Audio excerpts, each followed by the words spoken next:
students. So today we are going to discuss second part of our second unit, solutions. Now we will discuss about solubility. Solubility of a substance is its maximum amount that can be dissolved in a specified amount of solvent at a specified temperature. So see, here we are seeing three things. First, it is the maximum amount which can be dissolved. Second, the solvent amount should be specified. And third, temperature should also be there which is specified. So temperature dependent, it means solubility is temperature dependent. Okay, now next thing is it depends upon the nature of solute and solvent as well as temperature and pressure. Okay, so here in solubility, what we do, we take 100 gram of solvent and we check the solubility. This is the basic standard which we use. We will take 100 gram of solvent, then at a particular temperature, say room temperature, or it may be any other temperature. At that particular temperature, we will keep on adding solute till it becomes saturated solution. Now when it becomes saturated solution, at that point whatever maximum amount we dissolved, that becomes that number becomes the solubility value. Okay, now first of all, solubility of a solid in a liquid. In general, solute dissolves in a solvent if the intermolecular interactions are similar in the two. Means in solute and solvent, if the intermolecular interactions are similar, then they dissolve each other. So for this, what we say, like dissolves like. When a solid solute is added to the solvent, some solute dissolves and its concentration increases in solution. This process is called dissolution. So what is dissolution? The process of dissolution is the process of mixing of solute in a solvent. Now some solute particles in solution collide with the solute particles and get separated out of solution. Now see, what is crystallization? When we are doing this, some solute particles collide with the solid solute particles and get separated out of solution. If this thing happens, then it is called crystallization. So crystallization is the process of formation of solid substance from the solution in which that substance is dissolved. So this is crystallization. Now what is the effect of temperature on this process? First of all, what a solution formation reaction is. A solution formation reaction can be written as solute plus solvent in equilibrium. This is sign of equilibrium, in equilibrium with solution. Now you have studied equilibrium chapter, where if a reaction is in equilibrium, then one principle named Le-Chatelier's principle was applicable. So how this reaction is? Now see, solution is more stable form as compared to solute and solvent separately. So if it is more stable, it means there must be some release of energy. Now if energy is released, then it means this reaction becomes exothermic reaction. So this is exothermic reaction. Formation of a solution by mixing a solid in a liquid is called exothermic reaction. Okay, now in general, if it is a nearly saturated solution, means there is equilibrium between solute plus solvent and solution. Okay, and dissolution process is endothermic. Suppose it is endothermic.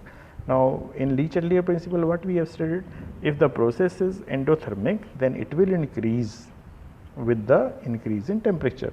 So if the process of dissolution is exothermic, this is delta H solution, delta H stands for enthalpy. Delta H of solution means enthalpy of solution is greater than 0, means if the reaction is endothermic, then dissolution process or solubility will increase with rise in temperature, and in case it is exothermic, that is enthalpy of solution is less than 0, then solubility will decrease. Okay. Now what is the effect of pressure?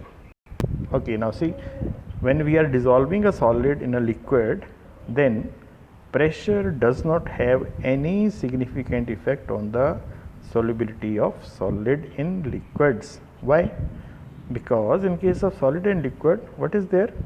They are highly incompressible. They cannot be compressed.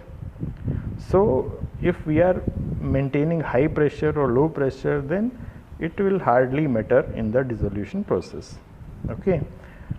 Now what are the different factors? This is what we studied just now. Now we are revising it with the help of examples.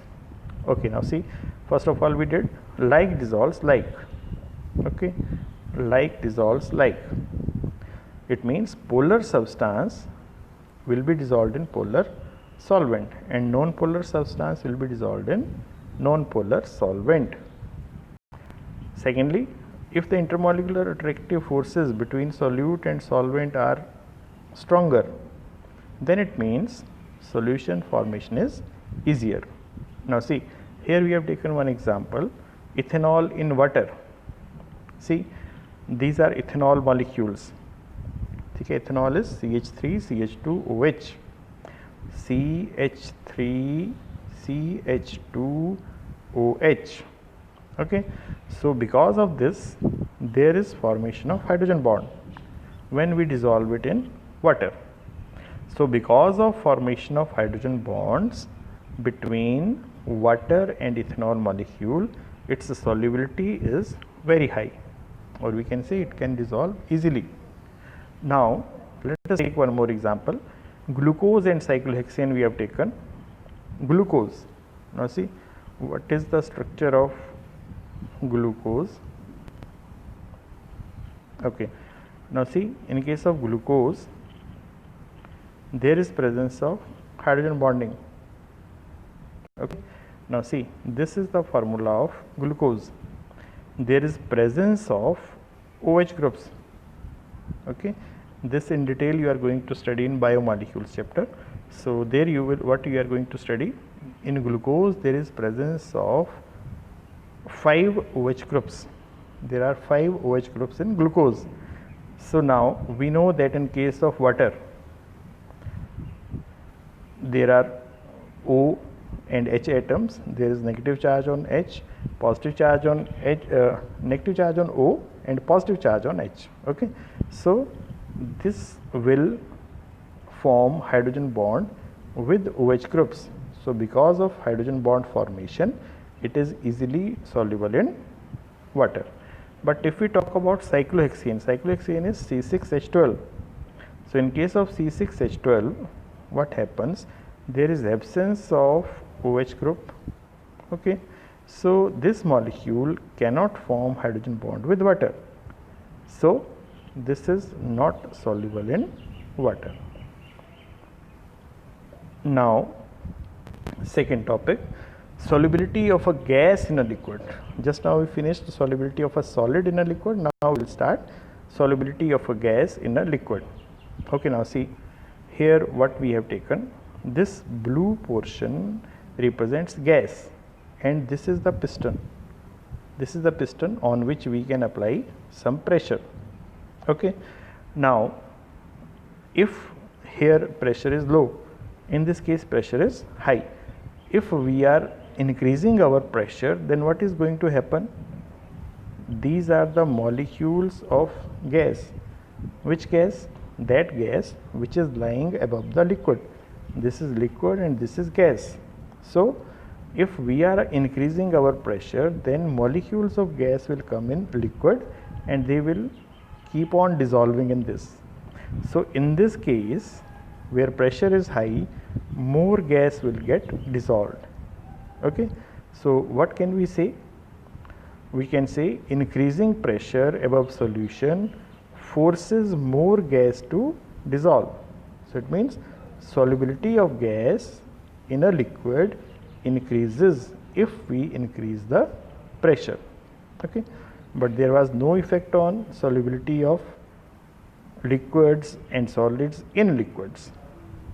Okay, because of pressure there was no change. But in case of gas, when we are dissolving gas in a liquid, then it directly depends on pressure. If we are increasing the pressure, then there will be more solubility. Now a law comes which takes into account this factor. That law is called Henry's law. Okay, now what is the law? The law states that at a constant temperature, the solubility of a gas in a liquid is directly proportional to the partial pressure of the gas present above the surface of liquid or solution. So this is what we did in the last slide. What we are saying, that whatever is the partial pressure of gas, which is present above the surface of liquid, whatever pressure we are applying on that gas, on that pressure its solubility will be directly proportional. If we are applying more pressure, then it will be more soluble. Okay, now if suppose mole fraction is the unit which determines how much gas is dissolved, then what can we say? Mole fraction of gas in the solution is proportional to partial pressure of gas. Okay, so if mole fraction is the unit with which we are expressing how much gas is dissolved, then mole fraction will be proportional to partial pressure of the gas over the solution. Okay, now see, in equation form how can we write? See, this example, this diagram shows that we have dissolved carbon dioxide gas, in liquid at very high pressure. Okay, we have applied high pressure and then we have dissolved this gas. Suppose we release the pressure, we decrease the pressure, then what is going to happen? These bubbles of gas will go out. Why? Because they are facing less pressure over them, so their solubility value will decrease. Okay, now how can we define this Henry's law again? The partial pressure of the gas in a vapor phase is proportional to the mole fraction of the gas in the solution. So if this is the mole fraction of gas in the solution and this is the pressure of gas, then how can we write? P is proportional to X. We can write like this: P is proportional to X, or when this proportionality sign will be removed, then a constant will come, KH. H should be at the foot of K. It is as subscript. Okay, so how we will write? P is equal to KH X. This is Henry's law. Now this constant KH is known as Henry's constant. This constant KH is called Henry's constant. Here H is at the foot of the K, or it is at subscript. Now where this Henry law is applicable? See, in the diagram itself what we saw, first is the same thing. To increase the solubility of carbon dioxide in soft drinks and soda water, the bottle is sealed under high pressure. So when we talk about any soft drinks, then carbon dioxide gas is the gas which is dissolved, so it is dissolved under high pressure. Secondly, scuba divers, those persons who go deep in the sea, they are called scuba divers. So for going deep, they have to remain inside water for long, so there must be oxygen cylinder with them, so that there is no problem in breathing. So previously what used to happen, they used to take a mixture. Because of that mixture, they used to take more this helium. Okay, so what was the tendency of helium? It used to go inside the blood streams. So when it used to go inside the blood streams, and when not only helium, it was this nitrogen, nitrogen, because nitrogen solubility is more. So okay, now let us explain this again. What I said earlier, scuba divers, they carry oxygen cylinders with them. Previously, the percentage of nitrogen was more in that particular oxygen, and because of more solubility, what used to happen, that when they dive inside and they breathe in that particular mixture, so nitrogen will get dissolved in their bloodstream, and when they will come out on the surface of water, then that dissolved dissolved nitrogen, that will start coming out. But because of its more solubility, whole of nitrogen will not come out as gas, but it will remain inside, and because of that there will be formation of bubbles of nitrogen in the blood. So that resulted in capillary blockage, and that medical condition was named as bends. So that was very painful and dangerous to life. So in order to avoid bends, what they did, they diluted this mixture with helium. So now what is the combination which they are using? There is near about 12% helium, exactly it is 11.7%, 56.2% of nitrogen, and 32.1% of oxygen. Now when they are using this mixture, then nitrogen amount is not too much, and as much it dissolves in blood streams, that much comes out as in the form of gas, and so there is no harm. Okay, now third application where we see the effect of Henry's law.